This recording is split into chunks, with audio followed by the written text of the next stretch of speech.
The following is a production of DallasCowboys.com and the Dallas Cowboys Football Club. How about them Cowboys? Yeah! Go Cowboys!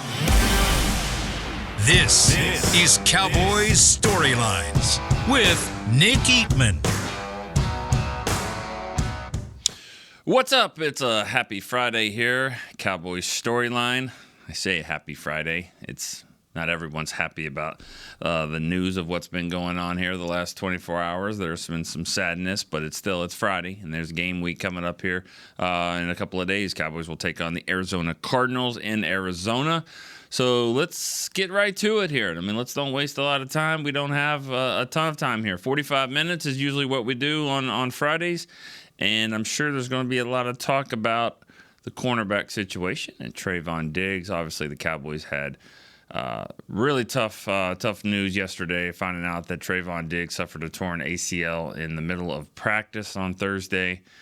His season is going to be over. He's going to have surgery, and he will be gone for the year. That is a huge loss for the Cowboys, just because of how great he has been playing, what a great player he is, how dynamic he is, and what the Cowboys can do when he's on the field. So, no reason to sugarcoat it, really. I mean, we'll see what this means, and I'm sure we're going to talk about it, so I don't want to get too far into this, but I'm not going to sit here right now and say that it's not a bad break for the Cowboys, because if they didn't think he was a difference maker, you don't give guys $100 million. So simple as that, and this is just a tough situation for the Cowboys. We'll see how they respond, and they'll get to do it here in a couple days. In Arizona, other storyline, Tyler Biadasz, he also suffered a hamstring injury in practice. It looks like he did get an MRI, and all indications is that he's probably going to be okay for this game. So we'll be able to play. He's the only center on the roster. Obviously, they got a couple guys on the practice squad, but I think he'll be fine to play in this game, but something to monitor for him moving forward. And maybe they do get a little bit more depth there in case he can't play the whole game or needs a break. So, all right, we're gonna go to the phone lines. We're gonna get after it quick. Got a couple of callers that I don't know if I've seen before, so let's do it. Carter in Madison, Wisconsin. Carter, what's up? Hey, Nick, how you doing? Long-time listener. Glad to finally get on the show, buddy. Thanks for having my call. Awesome. Just obviously distraught by the news yesterday about Trayvon Diggs. Obviously, perennial Pro Bowl, all-pro corner. Obviously, we're not going to be able to replace his production, especially with the takeaways, and he's polished his coverage so well over the last couple of years. And now he's starting to tackle better. I feel like that's a part. You saw that in the first 2 weeks that we're really going to miss. But, here's why I don't think the season is lost. I think we still have a really good depth group. Obviously, adding Stephon Gilmore was big for us. I think Deron Bland showed last year down the stretch that he's capable of playing on the outside. And having Jordan Lewis back, good thing we didn't get rid of him. A lot of people were talking about cutting him for a little cap space. Well, now we need Jordan Lewis in that nickel spot, a veteran guy who can step right in. And I wouldn't put it past them. Maybe if it doesn't go great with Bland on the outside, maybe they'll look and sniff around the trade deadline, maybe for a veteran corner midseason. So I think with the pass rush that we have, I feel like they're going to be able to tread water. Obviously, having arguably the best defensive player in football, Micah Parsons, is going to help. And then getting Donovan Wilson back, that safety group, you see Lonnie Thomas, Marquise Bell, a lot of guys. Dan Quinn's going to put these guys in position to make plays. And I feel like, obviously, like you said to start the show, you can't replace Trayvon. He's an all-pro corner. They don't just sit out there you can't just find him everywhere. But, I feel like the Cowboys, with the offense, keeps it going. They keep getting better every week, scoring more points in the red zone. I feel like we can survive and still make some noise this year. I really believe that. Carter, I want to say this. There couldn't have been anyone more perfect to call this show first than you. Because appreciate that. Really, I mean, and thank you for the call. And I say that, and it's good to have you on. I don't remember you calling before. But I think it's really important to realize what you're just saying right there. There are some pieces on this team. Deron Bland's a guy that's done everything you've ever asked him to do, and he's done it 10 times better than you expected. There's no reason to bury this team. There's no reason to bury the cornerbacks. But I'm not going to be a hypocrite about it and say that there's a reason why everyone's kind of got a little gut punch right now, because how good he is. You don't know that about some of the other guys, but let's say this: if you would have told me in training camp, hey, they're going to lose Donovan Wilson for all of camp and the first 2 games of the season. And these other guys, Marquise Bell, Wanye Thomas, they're going to step in and they're going to play lights out. They're going to be as good as you've ever seen, and the defense is going to be playing better than you've ever seen. You'd be like, wow, really? So you got to give them the benefit of the doubt. I'm not saying that you'll come in and replace Trayvon, and Carter is not saying that either. But he's saying, it sounds like you're saying, let's give these guys a chance, and there's some reason to be optimistic about it. So appreciate the call there. Let's go to David in Pinehurst, Texas. David, what's up, David? You there, Dave? Yeah, sure am. What's up? Hey, man, what's going on? I just wanted a quick take here. Cowboys Nation, step off the ledge. We're probably in the best position to lose a player of this caliber with Diggs going down. If you wanted it to happen, the secondary is where you want it to happen. We've got Donovan Wilson coming back, DQ coaching. Mike McCarthy is able to coach up the teams when, he's lost players before. You put Bland in that spot over the corner. Maybe you play a little bit more zone. J-Ron Curse is going to step up on the back end, and he'll huddle everybody around and be the leader back there. Let's not start feeling sorry for ourselves. It could be worse. We could be the Jets, right? I think just keep playing ball, keep playing the games. Injuries are a part. Does this suck? Yes. Mm-hmm. But as Michael Irvin says, look up, get up, and don't ever give up. Cowboys Nation, hey, this is a doomsday type defense. It sucks losing him, but let's rally around Bland. And, go back to that 2020 draft. There were 7 corners, I think, taken ahead of Diggs. And guess who one of those corners was? It was Noah Igbenogany. Yep. And that's all I got. Thanks, Nick. Love the show, man. You're right. Take care. You're exactly right about that. Igbenogany was the 5th corner. He was taken in the first round. You're right. And you're another good caller to have on this. I mean, I like what I'm hearing from you guys so far. I like that. It's helping me a little bit, honestly. More than that, and it sucks because Trayvon Diggs is one of my favorite players on this team. He really is. I mean, I love watching him play. I think he is. I think he's an all-pro player that's underrated. I really do. I think he took a lot of heat last year for just finding that, okay, well, he doesn't tackle as much. The greatest cornerback that ever played football wasn't the greatest tackler. We all know that. Deion Sanders wasn't. That's not what he does. You're not built to do that. You can't play shut down receivers and expect to be, big time hitters. That's idiotic to think that way. The greatest receivers of all time was not the best blocker of all time. You're not built that way. You're built to cover the greatest receivers. And so sometimes you tackle, sometimes you got to make business decisions, whatever. But Trayvon, I think he took that personally, and I think we were already kind of seeing it after 2 games. So I hate it for him. I really do. I got a chance to work with him. Got a chance to work with his family when we did a documentary on him, 24/7 coverage, which won an Emmy, by the way, which we were all excited about. And of course he was like, where's my trophy? Which, naturally he should be asking that. But so I just hate it for him, and I hate it for this team. But you guys are right. You have a chance to we have a lot of depth that we're going to be looking at here for these cornerback position and safety, and it'll kind of bleed into each other a little bit. So we'll see how they do. All right, Joe in Stamford. Joe, Stamford, Texas. What's up? Hey, morning, brother. How are you? Well, Yeah. I mean, it is what it is. So, the thing I wanted to talk about was I just wanted to. I'm getting another call here. Sorry, I just wanted to say. Don't they know that you're on the show? Yeah. What the hell? I mean, they should know that by now. Right. I just wanted to say. I think it's important to really remember Trayvon as a person today. This kid's going to be, somewhat isolated for a while. I know his teammates are going to rally around him, but these guys, they get hurt and they fall out of getting to do what they've been doing with the team.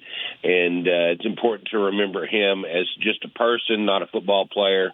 We're gonna be all right, I think. I mean, if of the big four that we have on the team, Dak, CD, Micah, and Trayvon. Unfortunately, to say, he probably is the one that we can recover from because of who we have backing him up and the fact that we have probably the best pass rush in the league. Yeah. But sad for the kid today, man. Really big time. But we're going to be all right. We're going to kick Arizona's butt, and we just got to figure out what we got to do. All right. I appreciate that. Thanks for calling in, Joe. And you're right. That's a good perspective. And like I had said, that's I feel for him as well because he's one of my favorite guys. And he's soft spoken. You don't hear from him a lot, like in the locker room or anything like that. But when he gets on the field, he's always chirping. And him and Dak have a good, healthy, back and forth relationship. I think. And it was good. It's good for practice. It's good for competition. So and then you say all that, and it's good in practice and all that. It's good until it's not. And then the guy gets hurt in practice, and then everyone's asked, "What are they doing? What's going on? They running Oklahoma drills in practice, and that's not the case. It was my understanding. It was a 1-on-1 red zone drill, and on grass. Imagine that, and it happens. It sucks. There's no other way around it. But yeah, it happens, and you have to practice, guys. They practice once a week, really, and you have to practice football so you can play football. That's just the way it is, and so we all can get upset about it, but there's no other way around it. There really isn't. I mean, you got to remember what they cut back training camp. They cut back all these rules.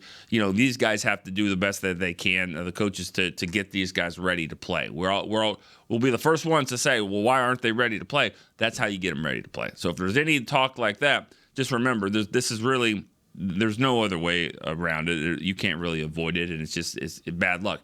And this is one of the reasons why we always say, well, what I've been saying.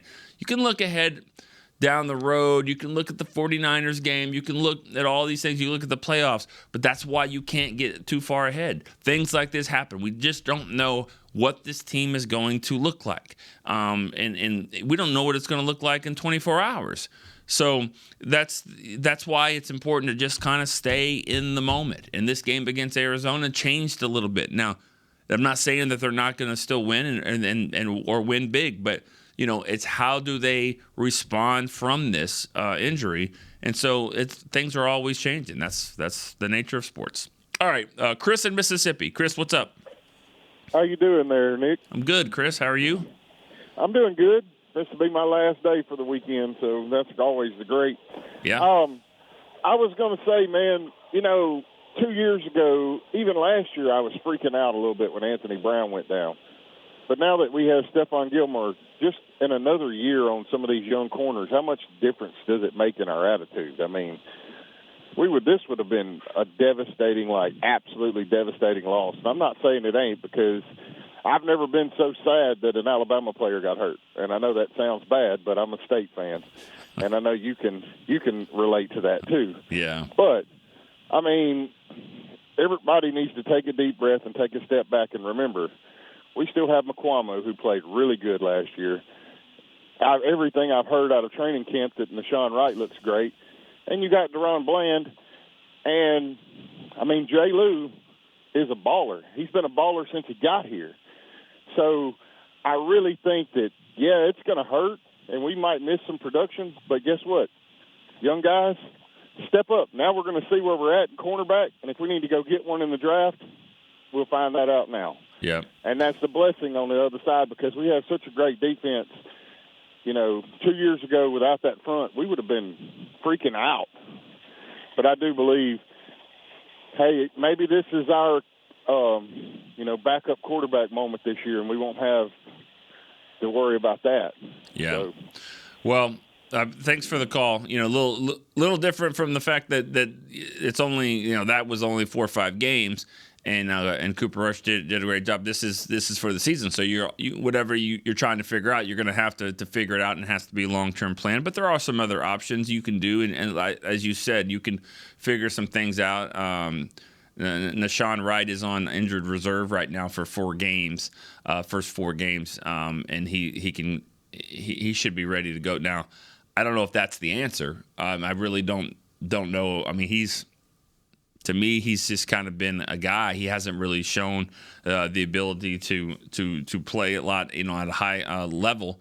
But he's got that length, and he's competitive. He'll get in there. He'll be good for special teams if they want to go that route. Maybe this is the chance that Igbenogany can show that why he was picked in the first round. Like when he went to Miami, didn't really work out.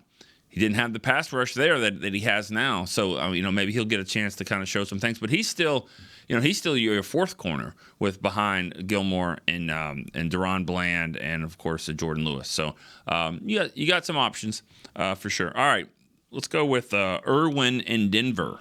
Irwin? Hey, good morning, Nick. How you doing? Good morning. How are you? Great, doing great.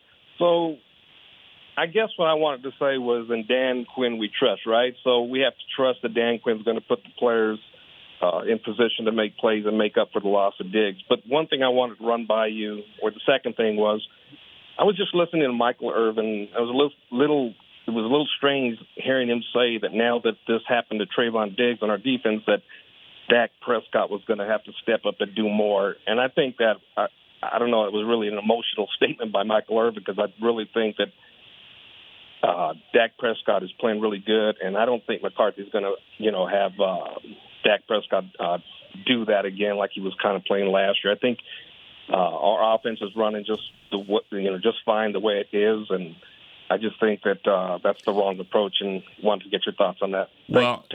Thank you, Irwin. I mean, what are you suggesting? I mean, what I would ask to Michael would be, what are you saying that now the defense is going to be completely different? They're not going to be averaging, 5 points a game allowed. Now they're going to give up 17, 20, 24 points now because Diggs is gone. Because if that's the case, then yeah, your offense is going to have to step up more and kind of outscore teams. I don't know if it's going to be that drastic. I really don't. I think that it's going to be tough. I think that teams will be able to move the ball a little bit better. I mean, they'll have a lesser corner on that side of the ball. This isn't what Gilmore was brought in to do, was to be the number one guy. That's not where he was in his career. I'm not saying he can't do it. Still a really good corner, but it was a perfect situation to get here and play opposite of Trayvon Diggs. You don't have to take the number one all the time. You're not afraid of him, but you can go kind of play your side and help all the young guys out and really show that you still got some stuff left in the tank, as opposed to just now, are you the guy? Are you the number one? So we'll see. But I don't think this affects Dak at all. I think they need to play the way they need to play. If it gets to the point where now all of a sudden the defense is not as good anymore, and they're giving up a lot of points, a lot of yards, well then yeah, Dak is going to have to step up. But we'll see if things change. I don't know if it will. In this game right now, I think the Cowboys against the Cardinals, I think the Cowboys got to just stick to the plan, do what they're going to do. I think if they don't turn the ball over, I think they'll win. And that was before Diggs' injury, and that would be after as well. All right, let's go to Kurt in Arkansas. Kurt, for the next caller. Yeah, I tell Diggs I'm praying for him. Hope he recovers quick, and I know he will, but. And the old saying goes, we will survive, because Bland has been training for this, and he's good. So, I mean, he's not Diggs, but he's good. Mm-hmm. Yes, so we'll be all right. Okay. Yeah. And I got faith in him. All right. You got anything else? And I think, 42-10. 42-10. Okay.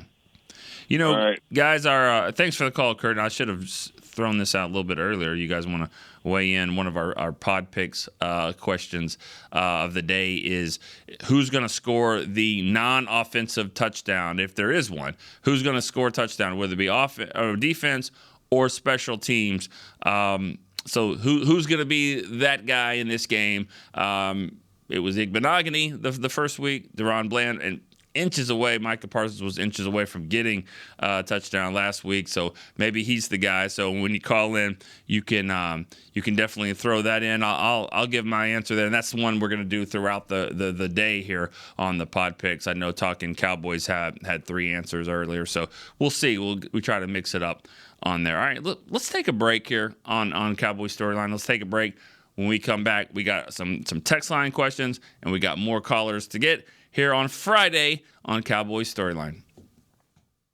Fall is here, and that means football is back, bringing all the delicious game day foods with it. As you prep for all the big games, tailgates, and watch parties, let Yo Quiero be your one-stop destination for all things home gating. Yo Quiero's fresh, flavorful, ready-to-serve guacamole, made with real Hass avocados, will score taste bud touchdowns as you cheer on the Cowboys. Yo Quiero's wide range of mouthwatering and versatile products can be found in your local grocery store's produce or deli section. Grab some today. Star Sports Tours is the only official fan travel partner of the Dallas Cowboys, offering exclusive game weekend travel packages with pre-game sideline access and photo ops with current players, cheerleaders, and Cowboy legends. You want to stay at a team hotel, attend the best tailgate party in Texas, tour the Star, and talk X's and O's with me, Everson Walls? With Star Sports Tours, you can. Visit cowboystravel.com to book your travel package today. SeatGeek has your back no matter what kind of Cowboys fan you are. So whether you're a diehard fan or a don't really care fan, a we got 'em next time fan or we'll never win again fan, a here for the tailgate fan or a first one through the gates fan, SeatGeek not only makes buying and selling tickets easier than ever before, they made just about everything else easier too. So whether you're a here every week fan or haven't been here in years fan, SeatGeek has you covered. Download the SeatGeek app today. SeatGeek, your ticket to great Dallas Cowboys seats. How's Wingstop sound? Crispy, juicy, classic wings. Made to order, cooked to perfection. And sauced and tossed in those 11 soul-satisfying flavors. Paired with hand-cut seasoned fries, house-made honey mustard, blue cheese, or signature Wingstop ranch. And of course, spicy Cajun fried corn. I think you've heard enough. Get your flavor delivered at wingstop.com. Back to Cowboys Storylines. Last few minutes here of Cowboys Storyline this week before the Cowboys take on the Arizona Cardinals, going out to Arizona this week. I've said this before. I'll say it again. I think when you add up every single thing that is detailed in a road trip, at least from my standpoint, everything from just the press box to the food in the press box to the elevator to get down to the field, how the drive to get to the stadium, the weather, how far the trip is, all that. Arizona is probably the best trip for me. I just like everything about it. It's usually good weather, usually not too bad of a flight. So Arizona, of course, I say that, and then there's always some weird stuff that happens in the game. The Cowboys actually haven't played that well. I looked this up: 2-9 in the last 11 games. I'm sorry, 2-7 in the last 9 games out there. And of those 7 losses, 3 of them in overtime, 2 of them are 1-point losses. So it's been close, but it hasn't necessarily gone well for the Cowboys. They did win their last game that they played up there, 2017. That was so long ago, man. That's been 6 years. This is the last time they played a regular season game there. All right, let's go to the callers. Brandon in California. Brandon, what's up? What's up, Nick? Back at it again. Day 2 calling, man. Nice. Yeah, I got through finally. Got to get up early. Got to get up early out in Cali. Yeah, got to get the kiddos ready today and everything. So I was like, I'm gonna get on today. Yep. I just wanted to talk about the corners. I know everybody's worried about Diggs. I mean, hopefully he gets a speedy recovery. But I was thinking like Israel Mukuamu and Duran Bland. I think we're gonna be okay. Everybody's kind of panicking and everything like that. So I think we're going to be okay. Not the callers on this show. You guys that are calling aren't panicking. I thought it would be a little bit more, but the guys that have called in, including yourself, have not really been that way. But I get it. I mean, a lot of other people are. But hopefully, listen to this show and you'll get a little better feel about the situation. Yeah, and then just kind of a two-part of that was: do you think Anthony Brown? I know he just signed with the Niners, but do you think he would have came back, you think that would have been a good deal, or you think we'll be okay with the people that we have? Yeah. And then secondly, well, I got like two more things. Secondly, I'll be at the game. I'm taking my 8-year-old son to go see the game at Arizona. Okay. So hopefully we maybe see you out there or something like that. Yeah. And then I've been throwing some numbers at you. Yesterday I did Dexter Coakley. Today, when I say 98, and everybody thinks Tyrone Crawford, but I think Greg Ellis, man. So yeah. I'll hang up and I'll listen. Okay. Thank you, Nick. All right. Yeah. Greg Ellis. Yeah. He. Everybody else. One thing I'll say about Greg Ellis. Everybody else usually gets compared to a guy at their position, and Greg Ellis gets compared to a Hall of Fame wide receiver. It's just the way it goes, and it sucks. And he's kind of laughed about it, sort of. Before, obviously everyone remembers they should remember the fact that Cowboys had a chance to take Randy Moss 1998, and they just couldn't do it. They couldn't do that with all the off the field baggage he had, and based off of what the Cowboys had been going through in the 90s with Michael Irvin and all that, they just decided not to do that. They went with a safe pick, and he was a really good player. Greg Ellis was a good player. Was comeback player of the year in 2007. Had I want to say 13 sacks. That may not be the number, but he had a really, really good season. Was comeback player of the year, opposite of DeMarcus Ware, and a great guy. I mean, great guy, doing well. I think he was coaching for a while. I haven't really caught up with him on and if he's still doing that. But yeah, he was a really good, solid player. Just unfortunate that he gets compared to Randy Moss because the Cowboys decided not to take him.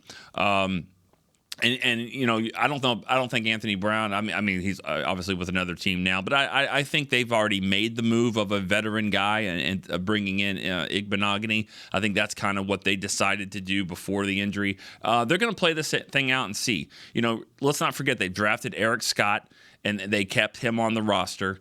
They want to see him eventually at some point. You've got Nishan Wright coming back. So this team has invested in cornerbacks. They've drafted them. They drafted Kelvin Joseph in the second round. They ended up trading, but they got a first-round type player in Igbenogany. Let's see if he can play to that level. But, they've drafted Nishan Wright in the third round. They drafted Eric Scott in the sixth round.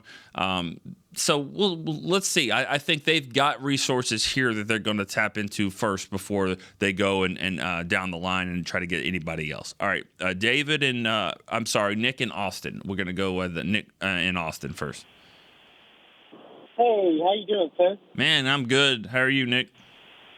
Great. I think why Cowboys fans are panicking is because they're still remembering the old days, when Jay Scared and Rob Marinelli was here, when they'd lose one key person and the whole thing would fall apart. But, what they have to remember is since McCarthy's got here, Dan Quinn, coaching makes all the difference in the world.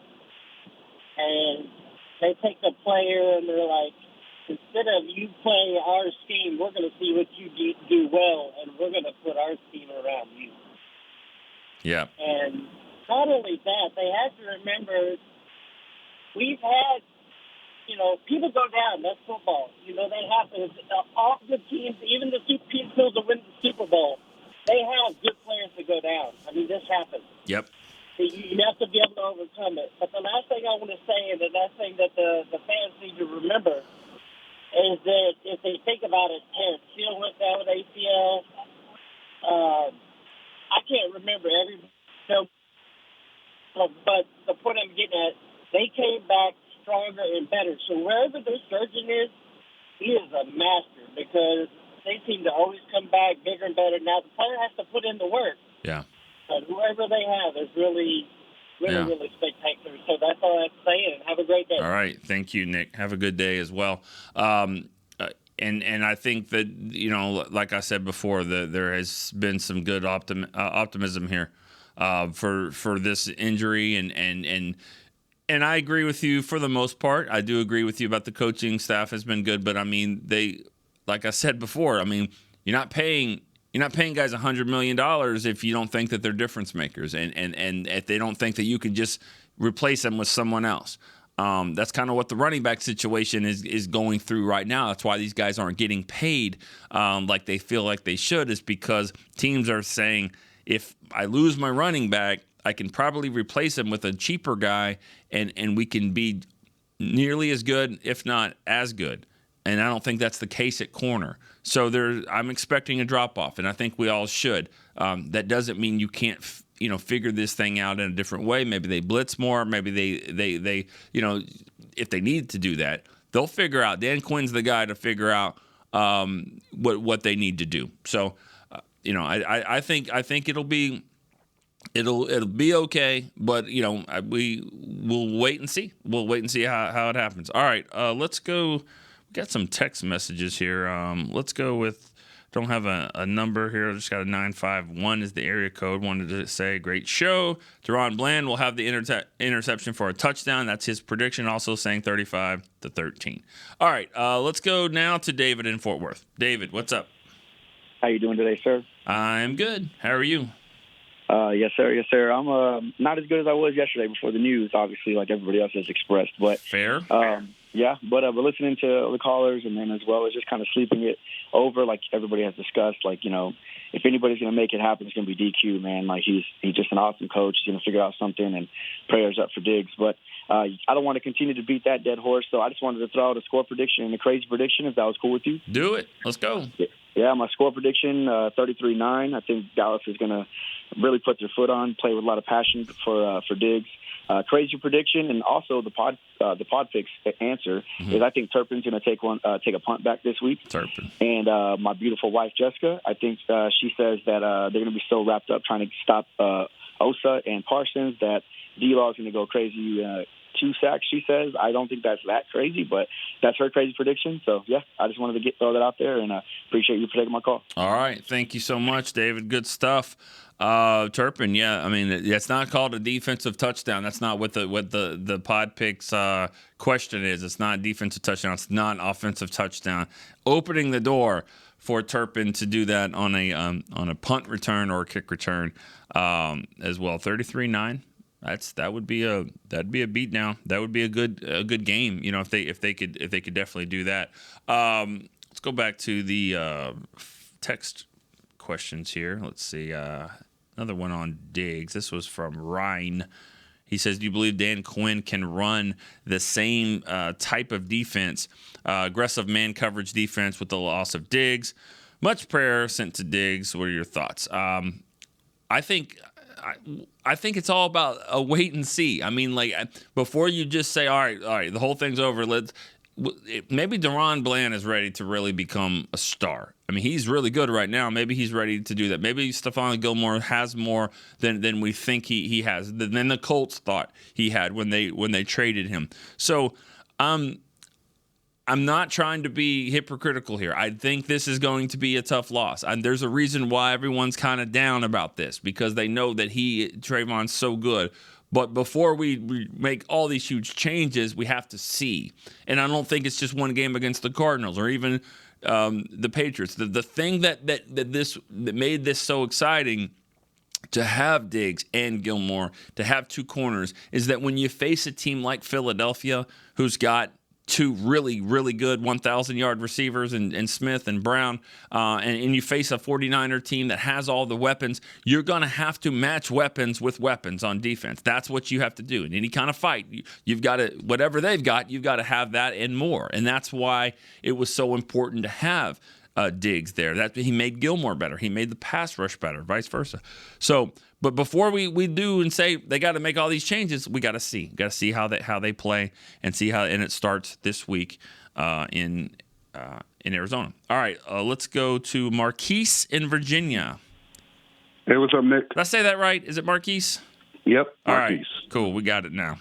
What's up? Man, it's really, really sad to hear about Trayvon. I'm from the same area up here where he's from, and really prayers up to him. But I really think Cowboys fans were really in a very interesting position. We have a grandmaster chess player at defensive coordinator in Dan Quinn, and he uses pieces in ways that other teams have not used these guys. And it's not to say, oh, we don't need Trayvon, but it is to say, look at what we're doing without Donovan Wilson. I expect Bland to kick out. I expect him to use multitude of these safeties that he has to help with coverage over the top. I mean, if we really think about it, we've spoken about how great the D-line is. We've spoken about how great the secondary is. We haven't spoken about the linebackers at all, and that's a good thing and a bad thing. Right. Because they haven't messed up, but they also, we don't really seem dynamic in that position, but they're good enough. We are okay because of the man who's moving the pieces around the board. Yeah. And so, like I said, prayers up to Trayvon. I really think this defense is a very, very special D, and I really think this actually plays more into Dan Quinn's hands because now offensive coordinator is going to lose his mind and say, let's go at Bland. And Bland had the most interceptions last year. Be careful and with so, that. Yeah. Right. So you're going to play yourself into a trick bag trying to think that there's a weakness there, that there really isn't there. No, Bland isn't the player that Trayvon is, but that doesn't mean that when you have a player come in that's a little lesser or that's coming up, that it creates a weakness. And so I really think we might actually have a chance to have more turnovers because teams are going to be less apprehensive to go toward a Bland, and they're going to make that mistake more often than not. So, man, keep your head up, Cowboy Nation. We're going to go into Arizona and get this dub. And thanks, Nick. Really love your show. All right, man. Thank you. Appreciate that. Good stuff. And, you know, I got a text line question that was kind of along the lines on that. Tony in Stratford, Connecticut. He says, Diggs is a huge loss. But if that loss alone cripples our defense, we don't have the defense that we thought. And I think that's true, especially with the term like cripples the defense. If the defense definitely falls apart because of this, then you're right. I mean, we overestimated what the defense is. It's going to hurt them some.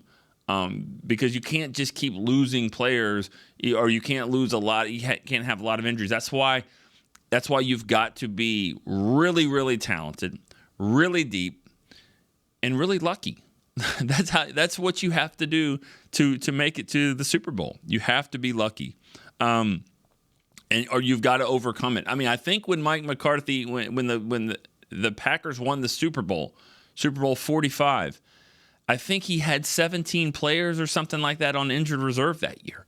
But I can tell you one guy that wasn't. It was Aaron Rodgers. He wasn't on injured reserve, and he was so good, and they were able to overcome it. But they did have a lot of guys, and they just kind of kept bringing players in there. And even in that game, Charles Woodson, who was a great player for them that season, got hurt in the game, and they were able to overcome it. So you have to overcome it. You can't just keep losing players, especially great ones like that. But if you're as good as you think and you've built this team with a lot of depth, you should be able to overcome it. And we're going to find out if this team can do that. All right. We've got JD in Aransas Pass. Is that what that is? Aransas Pass? Yes, sir. AP? Okay. I don't know where that is. Is that in Texas? Where is that? Yes, sir. South Texas. South Close to Corpus Christi.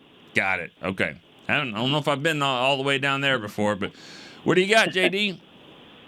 Hey, Nick, I just want to say long time, first time. I've been listening to you since I was a sophomore in high school, man. Now I'm 32 years old.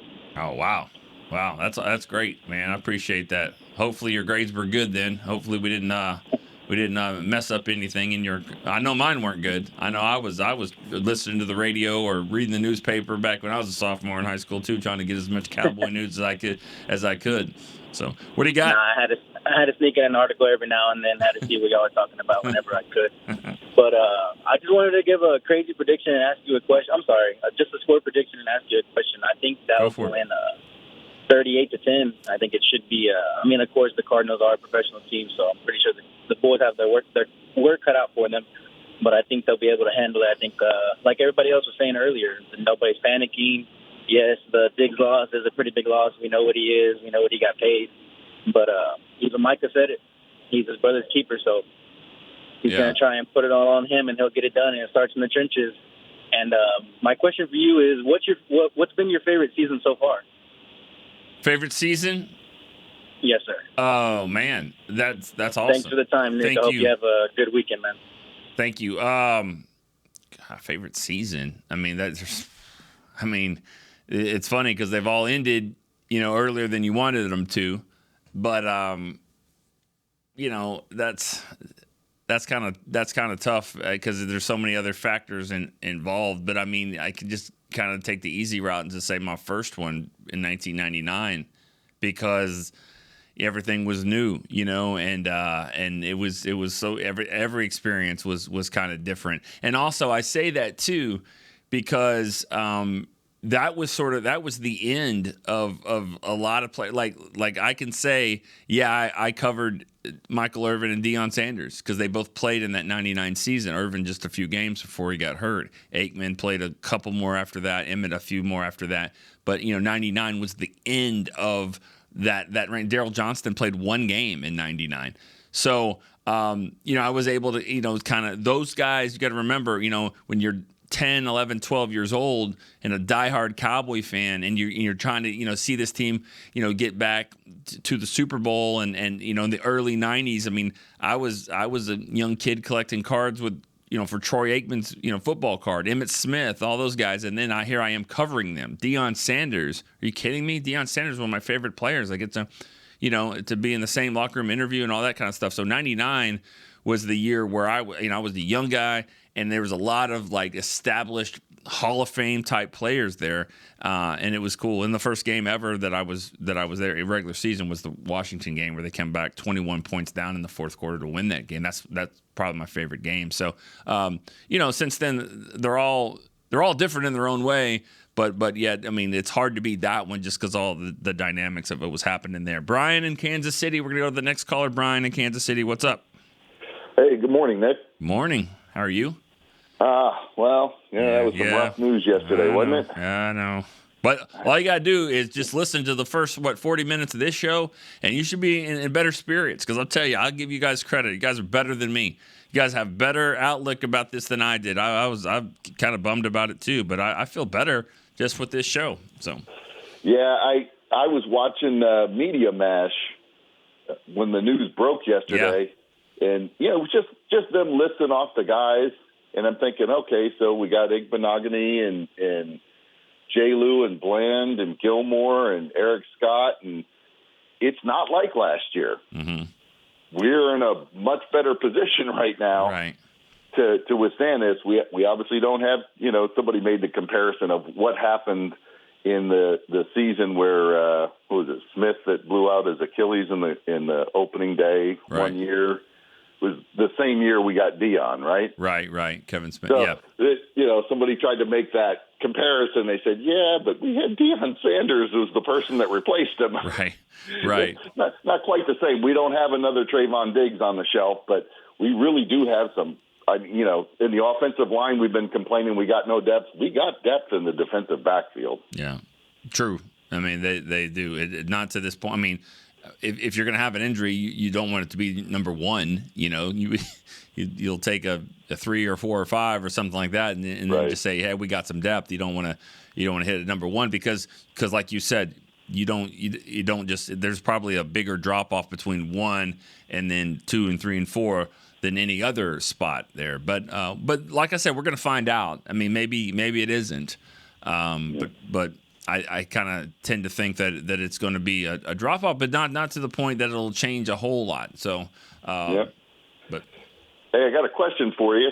So I'm thinking if we're putting our starting 5 on the offensive line for the first time, I'm thinking this is the week Tony Pollard breaks 100, and I didn't think about an old-time player today before I called in, so I don't have one for you. But let's go with what do you think about Pollard breaking 100 with our starting O-line for the first time? And I think John Machota said 600 days since we had the starting 5 out there, and I'll hang up and listen, man. Have a great weekend. Yeah, thank you. Yeah, he did. That was an interesting stat. The way, and he's not wrong. I mean, just kind of the way that he said it, because of Tyron Smith not playing all of last year until December, and then it's the same time that Terrence Steele went down. So you never had your starting 5 there, and then you have to go back to the 49er game at home in the playoffs. So it hasn't been the case. I think it is going to happen this week that they're going to have their starting 5. I could see Pollard having a game, but the way that he got all those touches last week, they've limited him a little bit in practice. We'll see how the game goes. But if it's a situation, if these scores are holding up like you guys are saying, 33-9, 38-10, 35-13, I don't think so. I don't think he'll get as many unless he takes like a big run early. I could see almost to the point like Rico Dowdle. I'm kind of flirting with the idea of putting him on my fantasy team because I'm just gutted with Barkley and Chubb. I mean, that's my team. Aaron Rodgers, Barkley, Chubb. I've had them all. I've changed my team name to the Carts or bring out the cart because that's what my team has been. So I'm thinking like maybe Rico Dowdle because I do think he's going to play a lot in the second half if the Cowboys have a lead, and I think that they're trying to get him the ball a little bit more anyways. All right, last one. Let's go Vince in Albuquerque. Vince, what's up? Oh, not too much. I just got back from the mountains, so I missed half of your show. But okay. Got through. Well, this team, I think it's a really good, strong team. They're like a family together. This is just a different feeling for this defense and offense and the whole team with the coaches just gelling and everything. It's a big blow with Diggs out, but I think they're going to rally around these guys and they're going to prove something. My score is 13-31, and I think Gallup is going to try to. I think they're going to try to get the ball to Gallup this time around. Yeah. What do you think? I could definitely see that happen. Usually the way it works, you have a guy go off. Thank you for the call, Vince. You have a guy go off like CD has done. He's an all-pro player. He's showing it here in the first two games. They got to figure out how to stop him, and it's going to leave guys open like Cooks and also in Gallup. And I think this is about the time we'll see Gallup make some plays. All right, I got to get out of here quickly. My score is 26-14. I think that it'll be one-sided for the most part, but I think Arizona's going to kind of hang around in there and make it a little bit more uncomfortable. My guy for the non-offensive touchdown, I'm going to go with Dorrance Armstrong. He's kind of an athletic defensive end. We'll see if there's a fumble loose or an interception or something. He's scored, I think, a touchdown before. He's blocked a punt. He's very versatile. I'll go with Dorrance Armstrong as my guy. All right. Here in a few minutes, Cowboys break will be here, so stay tuned for that, and we'll see what they think about the Trayvon Diggs injury and how the Cowboys react to that. Thank you so much for the callers, and not just the amount of callers, but the attitude that y'all have. Really, I think was big. It was a good boost. It should be a good boost for Cowboys Nation. Hey, put this thing in perspective, and not all is lost for sure just because of the injury to Trayvon Diggs. All right, for Chris Beam, I'm Nick Eatman. We will see you next Monday on Cowboys Storyline. This has been a production of DallasCowboys.com and the Dallas Cowboys Football Club. How about this,